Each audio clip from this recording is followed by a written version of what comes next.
Okay, so we're back and ready to dive in. This time, things are a little heavier, I guess you could say. Yeah, definitely. If we're looking into this, well, it's kind of disturbing trend, honestly, of threats and harassment, but specifically aimed at people in politics. And we've got these excerpts from a report. They just called it paste in text, and simple as that. But the stuff in it is, well, pretty unsettling. And yeah, I'd agree with that. We're talking bomb threats, swatting, and not just like some random one-offs.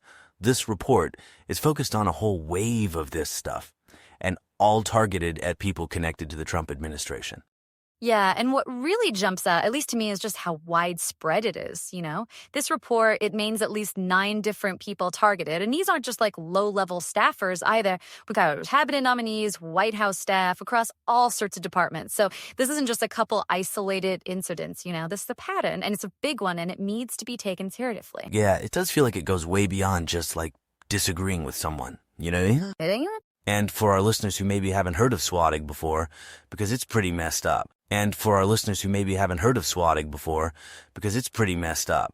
Basically, it's when someone makes a fake report to, like, 9/11, but something super serious, so they send a whole SWAT team to someone's house. Wait, it's terrifying.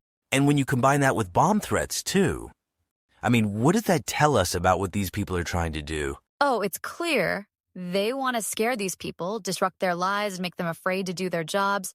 And thing is, we know for a fact that some of the people targeted, they've come out and publicly talked about the threats. Yeah, I saw that. Which, I gotta say, that's pretty brave of them.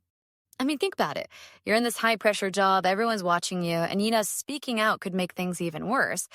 But they do it anyway. Shows a lot of resilience, you know? For sure. And thankfully, this whole thing isn't being ignored either.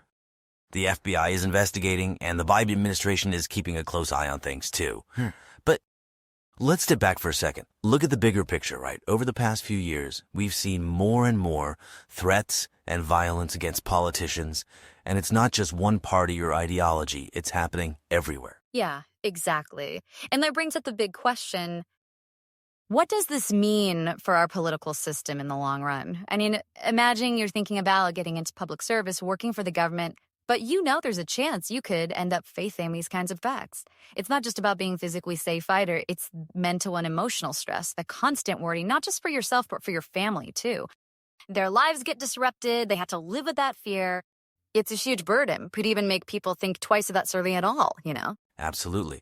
And if people are scared to get involved in politics, to speak their minds, to run for office, that weakens our democracy, plain and simple. But the thing that really gets me is, in this day and age, with the internet and everything spreading so fast and everyone hiding behind fake names, how do we even start to fix this?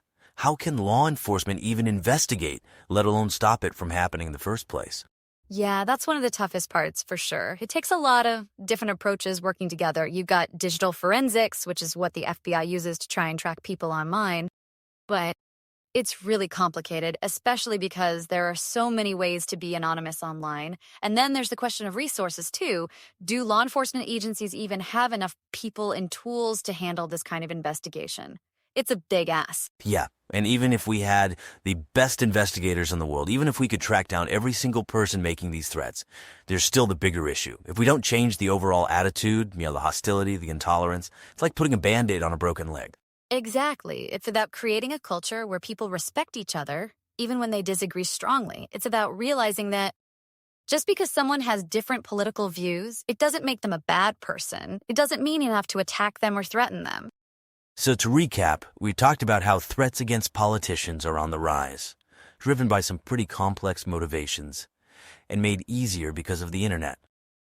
And the consequences are serious, they affect individuals, the entire political system, and in the end, they hurt our ability to have healthy discussions and debates, which is kind of essential for a democracy to work.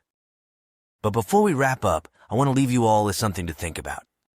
Think about the online communities you're part of, the conversations you have. What can we each do, even just in our own little corner of the internet, to change the tone? Instead of attacking each other, how can we make it more about constructive debate, even when we're talking about really controversial stuff? Because if we want a safer, more respectful environment for politics, it has to start with each of us, taking responsibility for how we interact with each other. Couldn't agree more. All right, that's it for our deep dive today. Thanks for listening. Thanks, everyone.